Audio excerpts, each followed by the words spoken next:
Hi friend, मैं घनश्याम में एक बार फिर आप लोगों के बीच उपस्थित उसी टॉपिक को लेकर के जो हम लोग अभी पिछली वीडियो में बात कर रहे थे टेंस के बारे में। जैसा कि आपको टेंस के बारे में मैंने पूरा परिचय करा दिया है कि टेंस क्या होता है और टेंस को कितने भागों में रखा गया है और टोटल हमारे टेंस कितने बन जाते हैं। जैसे कि मैंने बताया रखा है आप लोगों को tense is the form of verb. मैंने पिछली वीडियो में बात की हुई है। और टेंस को कितने भागों में रखे हैं? 3 भागों में रखे हैं। और अगर बात करें तो उन तीनों के बीच 4 पार्ट होते हैं। अगर टोटल पार्ट हम जोड़ते हैं तो हमारे पास 12 टेंस बन के तैयार होते हैं। जैसे कि प्रेजेंट के 4 और पास्ट के 4 और फ्यूचर के भी 4 होते हैं। तो अब हम क्या करने वाले हैं, आज की वीडियो में हम प्रेजेंट टेंस की स्टार्टिंग करने वाले हैं और प्रेजेंट टेंस के सारे पार्ट को एक एक करके पढ़ेंगे। तो आज हम पढ़ने वाले हैं प्रेजेंट टेंस का जो पहला पार्ट होता है उसका नाम होता है प्रेजेंट इंडेफिनिट टेंस। तो चलिए बिल्कुल हम लोग देखते हैं कि प्रेजेंट इंडेफिनिट में क्या है और कैसे है। तो आप यहाँ देख पा रहे होंगे कि मैंने पहले से ही लिख रखा है प्रेजेंट इंडेफिनिट टेंस लिख रखा है। आपको अच्छे से दिख रहा होगा जी, बिल्कुल सही है। अब उसके अंदर अगर हम बात करें तो अफर्मेटिव सेंटेंस है। कौन सा सेंटेंस है? अफर्मेटिव सेंटेंस है। लेकिन उन चीजों से पहले हम क्या करना होगा, सबसे पहले देखना होगा कि प्रेजेंट इंडेफिनिट टेंस क्या है। तो हम अगर इसकी बात करें तो वर्तमान, और ये होता है अनिश्चित, और टेंस का मतलब होता है काल। बिल्कुल आपने सही समझा कि प्रेजेंट इंडेफिनिट टेंस का मतलब होता है वर्तमान अनिश्चित काल। तो जो कुछ भी इसमें होने वाली बात होगी वो अनिश्चितता होगी। अनिश्चितता का होगी, लेकिन सबसे बड़ी बात है कि इसकी पहचान कैसे करें। किसी भी टेंस के लिए सबसे इंपॉर्टेंट होता है कि उसकी पहचान हम कैसे करेंगे। तो जी फ्रेंड, बिल्कुल आसान तरीके से आप कर सकते हैं। वैसे तो जनरली कह दिया जाता है कि ता है, ती है, ते है, जहां भी आता है वही हमारा प्रेजेंट इंडेफिनिट हो जाता है। बट ये चीजें कई बार हमारे सामने गलत साबित हो जाती हैं। जैसे कि अगर गलत साबित की मैं बात करूं तो अगर यहाँ पे मैं लिख देता हूँ जैसे कि यह एक छाता है, तो आप यहाँ पे देख पा रहे हैं कि ये एक सेंटेंस ये कि यह एक छाता है और मैंने कह दिया। और देखिए एक एग्जांपल यहाँ है और एक एग्जांपल हम यहाँ से लेने वाले हैं, ठीक। तो अभी देखते हैं कि क्या दोनों में सही है। जैसे लोग कहते थे जनरली किसी भी वाक्य के अंत में ताकि आए तो प्रेजेंट इंडेफिनिट हो जाता है। लेकिन फ्रेंड एक बार मेरी मेरी परिभाषा को ध्यान दें, जो इसको मैं बताने जा रहा हूँ कि अगर प्रेजेंट को हमें अच्छे से पहचान बतानी है तो हमें इस बात को ध्यान देना चाहिए कि किसी भी वाक्य के अंत में ता है, ती है, ते है आता है, ये तो ठीक है। लेकिन ये जरूरी है कि तथा ता वाला शब्द क्रिया, ये जरूरी है कि वो जो ता आता है किसी भी वाक्य के अंत में, ता वाला जो शब्द होना चाहिए वो क्या होना चाहिए? क्रिया होना चाहिए। जब वो क्रिया होगा तभी वो प्रेजेंट इंडेफिनिट में एक्सेप्टेड होगा, अदरवाइज प्रेजेंट इंडेफिनिट तो नहीं होगा। ये चीज आप भी देख लेंगे। अभी एग्जांपल के माध्यम से मैं आपको क्लियर करा देता हूँ। जैसे देखिए यहाँ पे मैं लिखा है कि वह स्कूल जाता है, तो यह भी एक सेंटेंस है जिसके पीछे वाले वाक्य में ता है मिलेगा। और यहाँ पर आप देख पा रहे हैं यह एक छाता है, यहाँ पर भी आपको ता है मिल रहा है। लेकिन फर्क क्या है ना, फर्क यहाँ देखिए यह जाता है तो ये क्रिया है, और वहाँ क्या है कि छाता है वह क्रिया नहीं है। तो जब तक आपके ये लास्ट वाला ता है मिले और अगर ये क्रिया न हो तो ये आपका प्रेजेंट इंडेफिनिट नहीं होगा। वो प्रेजेंट हो सकता है, कोई यूज हो सकता है, लेकिन प्रेजेंट इंडेफिनिट नहीं होगा। तो यहाँ पे देखिए आपको ये पहचान के अकॉर्डिंग आपको मिल गया है कि जाता है यानी यह क्रिया के मतलब जुता है क्या है? जाता है यानी जाना एक क्रिया है।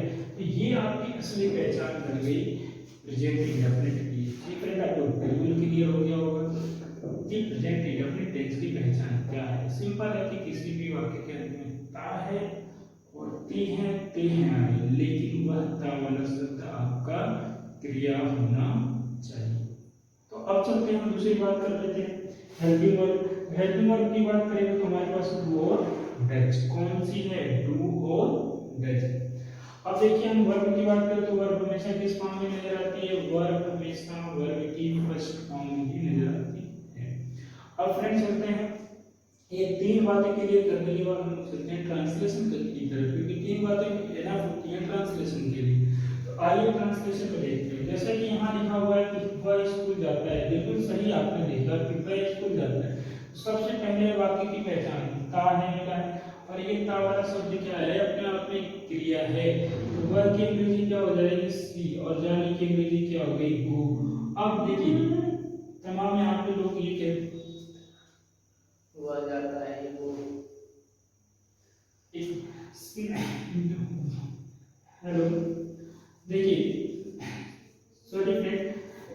देखिए वह स्कूल जाता है, अगर हम इस बात को देख पाते हैं तो हम ये कहते हैं इसके बाद की अंग्रेजी क्या हो जाती है ई।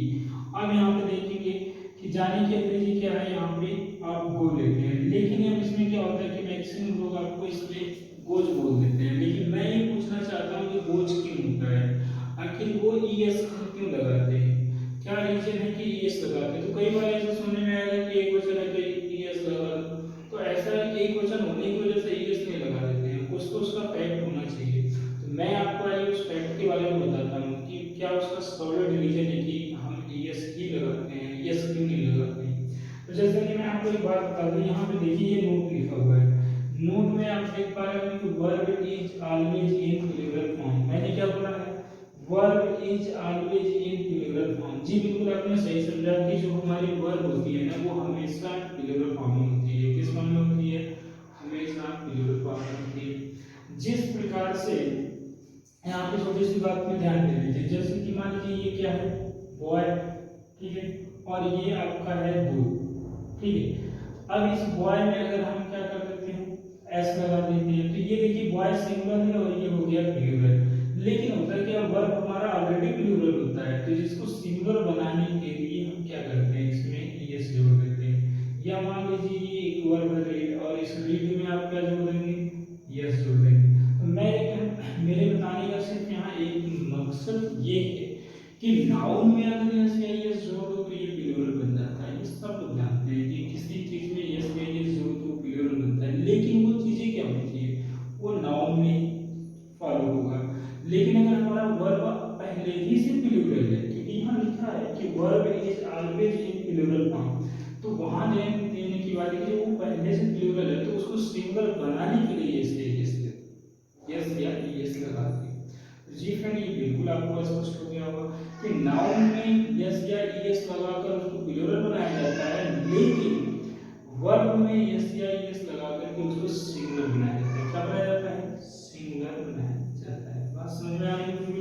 तो चलिए हम अब देखते हैं कि अभी भी हमारे पास डाउट है कि इसमें ईएस कैसे लगाएंगे और यस कब लगाएंगे। ये तो क्लियर है कि वर्ब को सिंगुलर बनाने के लिए यस या ईएस भी लगाएंगे, लेकिन कब ईएस लगाएं और कब हम एस लगाएं ये जान लेते हैं। यहाँ देखिए नोट कीजिए 4 नंबर पे आपको ये मिलेगा कि S S H C H O X, यानी किसी भी वर्ब के अंत में, यानी वर्ब का जो लास्ट लेटर है अगर वो इन पांचों लेटर में से मिल जाता है तो आप वर्ब में ईएस लगाएंगे। अदरवाइज अगर अदर लेटर हो, कोई दूसरा लेटर आ जाए तो वर्ब में आप एस लगाएंगे। तो सिर्फ 5 लेटर याद रखना है, कौन कौन सा, S S H C H O X. अगर इन पांचों में से कोई भी नजर आएगा तो आप उस वर्ब में क्या लगाएंगे, ई एस लगाएंगे। अगर ये 5 नजर नहीं आते हैं तो आप उसमें क्या लगाएंगे, सिर्फ आप एस लगाएंगे। जी फ्रेंड, बिल्कुल आप समझ गए होंगे कि हमारा जो वर्ब है वो प्लूरल होता है, उसको सिंगुलर बनाने के तरीके क्या हैं, एस या ईएस लगाते हैं। और ईएस लगाने का फॉर्मेट क्या है, 5 लेटर याद रखना है, S S H C H O X. ये 5 लेटर दिखेंगे तो आप ईएस लगा दीजिए, और ना दिखे तो सिंपल है ये एस लगा के सिंगुलर बनाइए। अब देखिए मैं एक नोट 2 की बात करता हूँ। नोट 2 में क्या है कि हमारे यहाँ सब्जेक्ट और वर्ब के कॉम्बिनेशन की बात होती है। तो जब हमारा सब्जेक्ट सिंगुलर हो तो वर्ब भी कैसी होनी चाहिए, सिंगुलर होनी चाहिए, और जब हमारा सब्जेक्ट प्लूरल हो तो वर्ब भी कैसी होनी चाहिए, प्लूरल होनी चाहिए। आइए बात करते हैं यहाँ पे। तो जैसे हमने देखा कि हमारा सब्जेक्ट सिंगुलर था, लेकिन अब ये हमें पता है कि वर्ब हमेशा प्लूरल होता है, तो ये क्या हो गया, एसपी हो गया। जब भी ट्रांसलेशन मांगता है एस बराबर यस या तो पी बराबर पी मांगेगा। तो अब हमको यस हमारा सब्जेक्ट है तो वर्ब को भी क्या बनाना है, यस। इसको सिंगुलर बनाने के लिए हम इसमें क्या जोड़ देंगे, ईएस जोड़ेंगे। और हमने ईएस ही क्यों जोड़ा, क्योंकि देखिए अगर ये ओ यानी 5 लेटर में से मिल गया ओ मिला, इसलिए वर्ब में हमने क्या जोड़ दिया है, ईएस जोड़ दिया है। बिल्कुल मुझे उम्मीद है कि आप समझ गए होंगे। अब देखिए वो कहाँ जाता है, तो ही गोज, ये हो जाएगा टू, फिर क्या हो जाएगा, school, he goes to school. अब आइए फ्रेंड, बिल्कुल आपका ये ट्रांसलेशन तो हो गया। अब हम रूल बनाते हैं। तो रूल में क्या है यहाँ पे देखिए, सबसे पहले हमने जो काम किया वो है सब्जेक्ट लेने का। कौन सा काम किया है? सब्जेक्ट लेने का काम किया, ठीक है। अब सब्जेक्ट लेने के बाद हम क्या करेंगे, यहाँ पे ऐसे लिखेंगे सब एस एन एस, और ये क्या हो जाएगा पी एन एस। अब हम देखते हैं इस एस एन एस का अर्थ क्या होगा और पी एन एस का मतलब क्या हो जाएगा। तो सिंगुलर नंबर सब्जेक्ट, और पीएनएस की बात करें तो प्लूरल नंबर सब्जेक्ट होगा। तो हम देखते हैं कि सिंगुलर नंबर सब्जेक्ट की तरफ बात करें तो वर्ब में हमको एस लगाना होगा, या तो हम क्या लगाएंगे ईएस लगाएंगे। अगर हम प्लूरल की बात करें तो हम इसमें कुछ भी नहीं लगाएंगे, ये फ्री होगा। अब दोनों की अगर यहाँ पे ले लेते हैं तो ये प्लस को ऑब्जेक्ट आ जाएगा और ये आ जाएगा आपका इटीसी। यदि ये रूल अगर आपके पास हो तो आपका प्रेजेंट इंडेफिनिट आपके साथ हो, बिल्कुल डरने की कोई बात ना हो। देखिए जरा सेकंड रूल का एग्जांपल लेते हैं। वह अंग्रेजी पढ़ती है। जी आपने बिल्कुल सही सुना कि वह अंग्रेजी पढ़ती है। तो सबसे पहले पहचान तो कर ले कि वाक्य कौन सा है। तो हमने देखा ती है, तो जिस भी वाक्य के अंत में ना ता की ती आता है ना, तो वो कौन सा होता है? वो प्रेजेंट इंडेफिनिट होता है। बिल्कुल समझ गए कि कौन सा होता है? प्रेजेंट इंडेफिनिट होता है। तो ये अब यहाँ पे देखिए वाक्य अंग्रेजी क्या होगी? वाक्य अंग्रेजी सी होगी, और पढ़ने की अंग्रेजी क्या होगी? पढ़ने की अंग्रेजी रीड होगी। जैसे कि देखा आपने कि सी हमारा सिंबल था, तो वर्ब तक पहुंच गए हैं। अब हमको लगाना है एस या ईएस। क्या लगाना पड़ेगा? एस या ईएस। तो यहाँ देखिए ये लास्ट आपका डी है। अब लास्ट डी है ना, तो आप इसमें मिला लो कि देखो ये 5 लेटर में कहीं डी नहीं है, तो भैया 5 लेटर में डी नहीं है ना, तो अब सीधे सीधे क्या लगाने वाले हो? एस लगा लो। सीधे सीधे क्या लगाओगे? एस लगा लो। अब ये बन गया आपका सिंगल, तो ये बन गया देखिए एस और एस सिंगल हो गया। तो सी रीड्स वो पढ़ती है। वो क्या पढ़ती है? ये अंग्रेजी पढ़ती है। तो अंग्रेजी का जो अंग्रेजी है ना, उसको हम क्या कहते हैं? अंग्रेजी की अंग्रेजी को हम इंग्लिश कह देते हैं, ठीक है। अब बढ़िया से समझ गए। देखिए सी रीड्स इंग्लिश, और इसका अर्थ क्या होगा? वह अंग्रेजी पढ़ती है। क्या पढ़ती है? अंग्रेजी पढ़ती है, ठीक है।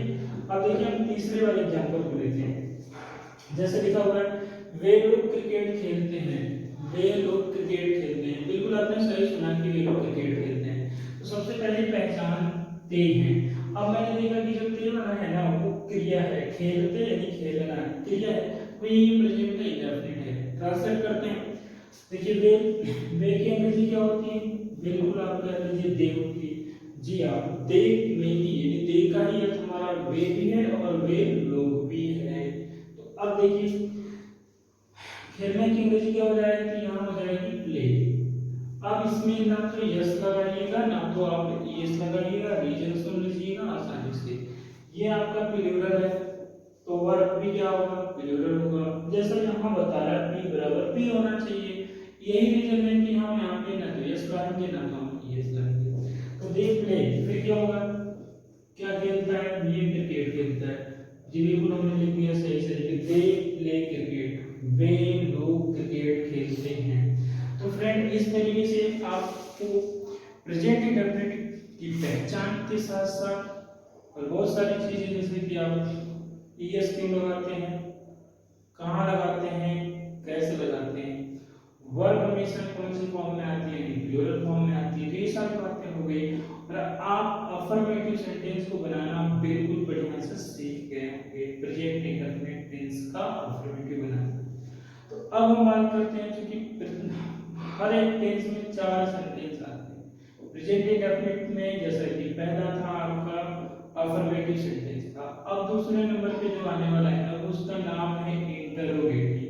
तो आइए मैं आपको अफर्मेटिव से इंटरोगेटिव बनाना सिखाता हूँ। यदि आप अफर्मेटिव सीख गए ना, तो इंटरोगेटिव चुटकियों में सीख जाएंगे, बिना वक्त गंवाए, यानी बहुत ही कम समय लगेगा।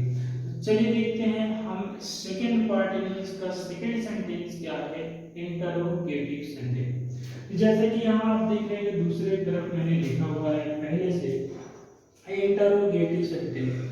तो ये देखो यहाँ पे इंटरोगेटिव सेंटेंस का जो मतलब होता है, उसका मतलब होता है प्रश्नवाचक वाक्य होता है, ठीक है। अब प्रश्नवाचक वाक्य हम कहते किसे हैं? तो अगर ये ऐसे जानना है तो सिंपली जान लीजिए कि वह वाक्य जिससे प्रश्न बनाने का भाव मिले, यानी वह वाक्य जो प्रश्न बना सकता है, प्रश्न पूछने का भाव दे सकता है, वही हमारा इंटरोगेटिव होता है। अब देखिए मैं क्या करता हूँ कि इसमें मैंने लिखा हुआ है कि क्या वह स्कूल जाता है। इतना तो आपको देख के समझ में आता है कि ये अभी अभी हमने सीख कर मतलब आगे बढ़े हैं। तो अगर मैं इस क्या को बंद कर लूँ तो आप पढ़िए जरा कि वह स्कूल जाता है, तो आप ये पाएंगे कि ये अभी तो अफर्मेटिव में बताया गया है, और यहीं से अगर मैं बैक होकर के दिखाऊं तो वो दिख भी जाएगा कि वह स्कूल जाता है। तो इतने से सिंपल मुझे एक बात समझ में आती है कि किसी भी अफर्मेटिव सेंटेंस के सामने अगर हम क्या लिख दें तो वो हमारे लिए इंटरोगेटिव सेंटेंस बन जाएगा। देखिए जरा मैं हाथ हटाता हूँ और आपको दिखाता हूँ कि वही आपका है अफर्मेटिव, वह स्कूल जाता है, उसके सामने मैंने क्या लिख दिया और ये बन गया आपका इंटरोगेटिव सेंटेंस। तो अब आइए बात बेहद रोचक वाली ये है कि अब ट्रांसलेट कैसे करेंगे। तो ट्रांसलेशन में आपको देखने को मिलेगा कि सिंपल ये मैं आपको 100% बताता हूँ कि जिस भी वाक्य की शुरुआत ना क्या से हो जाए, तो जिस भी वाक्य की शुरुआत क्या से हो जाए ना, उसमें ये गारंटी है कि क्या की अंग्रेजी नहीं लिखते। अगर गारंटी ले रहे हैं कि क्या की अंग्रेजी नहीं लिखते तो करते क्या है, छोटा सा एक काम करते हैं, जरा देखिए इस क्या के नीचे आपको एक हेल्पिंग वर्ब लाना होगा। क्या लाना होगा? Helping verb. अब आपको पता है कि आपके प्रेजेंट इंडेफिनिट की हेल्पिंग वर्ब दो है, एक है डू है और दूसरा क्या है डज है। और दोनों हेल्पिंग वर्ब हमेशा सब्जेक्ट के अकॉर्डिंग ही चला करती है। किसके अकॉर्डिंग चलती है? सब्जेक्ट के अकॉर्डिंग चलती है। आप यहाँ देखेंगे कि आपका सब्जेक्ट क्या है? ही है। जी बिल्कुल फ्रेंड, आपसे देख रहे हैं कि यहाँ आप देखेंगे ही है। अब ही है आपका सिंगुलर, तो आपका जो हेल्पिंग वर्ब होगा ना वो भी तो सिंगुलर चाहिए, तो वो सिंगुलर चाहिए में कौन सा आ जाएगा? आपका आ जाएगा डज। ठीक है, अब आप देखिए ये हो गया डच, ये हो गया ही। अब जाने की अंग्रेजी क्या है? गो। तो अब फ्रेंड यहाँ पे जरा ध्यान दीजिएगा कि गो में बोझ मत कर दीजिएगा। रीजन क्या है कि वो आपका सिंगुलर में डज लग चुका है, एस यहाँ है। तो अब ये हो जाएगा डज ही गो। अब फिर क्या हो जाएगा? टू, और बाकी फिर यहाँ आप कर दीजिए does he go to school. तो बिल्कुल फ्रेंड ये क्वेश्चन मार्क लगा लीजिए, और ये हो गया आपका does he go to school, जिसका अर्थ हो जाएगा कि क्या वह स्कूल जाता है। अब आइए हम रूल बना लेते हैं। तो सबसे पहले हमने रूल में काम किया करा था, हमने डज लिखा था, और सेकेंडली क्या है कि हमने डू लिया। और दोनों की बात करें तो यहाँ पे देखिए एस हो जाएगा, और यहाँ पे मैं बात करूँ तो ये हो जाएगा पी। अब यहाँ पे देखिए ये हो जाएगा आपका सब्जेक्ट। सब्जेक्ट के बाद आपने काम करा है वर्ब, मैंने कहा तो वर्ब आपका फर्स्ट फॉर्म में आएगा। अब इसके बाद देखिए तो ये ऑब्जेक्ट हो जाएगा, और ये हो जाएगा आपका ईटीसी। यदि आप इतना समझ पाते हैं तो आप इंटरोगेटिव सेंटेंस बिल्कुल आसानी से बना सकते हैं। अब जरा देखिए सेंटेंस और भी लेते हैं। क्या वह अंग्रेजी पढ़ती है? जैसा कि मैंने बिल्कुल वही बताया कि जब भी कोई वाक्य क्या से शुरू हो तो क्या की अंग्रेजी हम नहीं लिखते हैं, और क्या की अंग्रेजी हम नहीं लिखते तो हम क्या करते हैं? सिंपल से भैया वहाँ पे हेल्पिंग वर्ब बुला लेते हैं। क्या करेंगे दोस्तों? हेल्पिंग वर्ब बुलाएंगे। तो यहाँ हेल्पिंग वर्ब की जरूरत है। हमारा सब्जेक्ट क्या है? ही, मतलब वह है, वह की अंग्रेजी क्या हो जाएगी? सॉरी, वह की अंग्रेजी यहाँ पे क्या होगी? सी। आप यहाँ पे देख पा रहे हैं कि वह की अंग्रेजी क्या है? यहाँ पे सी है। अब हेल्पिंग वर्ब देखें, सी के अकॉर्डिंग क्या है? सिंगुलर है, तो सी हमारा सिंगुलर है, इसलिए हेल्पिंग वर्ब क्या आएगा? डज आएगा। क्या आएगा? डज। तो अब यहाँ पे आप देख पा रहे हैं ये आपका हो जाएगा डज, इसके हटा दें डज सी। आप देख पा रहे हैं कि ये हो जाएगा डज सी। कौन सा काम करती है? पढ़ने का। तो पढ़ने की अंग्रेजी क्या होती है? रीड। और क्या पढ़ती है? इंग्लिश पढ़ती है। तो पढ़ने दीजिए ना इंग्लिश।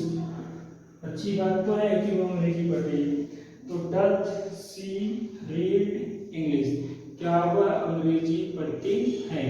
अब जरा देखिए लास्ट हम बात करते हैं अपने लास्ट वाले सेंटेंस की। हमारा लास्ट सेंटेंस है क्या वे लोग क्रिकेट खेलते हैं। बिल्कुल आप सही सुनते हैं कि क्या वे लोग क्रिकेट खेलते हैं।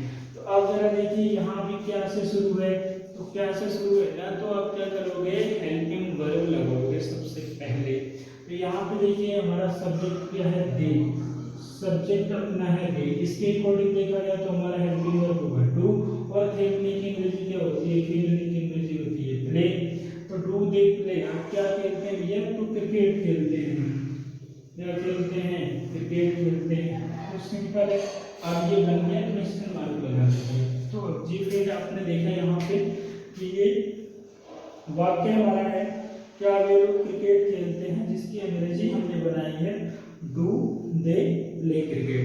तो इस तरह से मुझे पूरा उम्मीद है कि आपको ये चीज़ें समझ में आ गई होंगी कि प्रेजेंट इंडेफिनिट क्या है और कैसे उसमें है, कि पहचान क्या है, उसमें यस या यस कब लगाते हैं, और हम वर्ब में यस या यस क्यों लगाते हैं, रीजन क्या होता है। इन सारी बातों को आपको क्लियर करा दिया गया। अफर्मेटिव सेंटेंसेस भी आपको मिल गया है और इसके बाद हमने इंट्रोगेटिव सेंटेंस भी सीख लिया है और आगे हम सीखेंगे नेगेटिव सेंटेंस। तो जी फ्रेंड, अभी हम आपको नेगेटिव सेंटेंस के बारे में बताएंगे।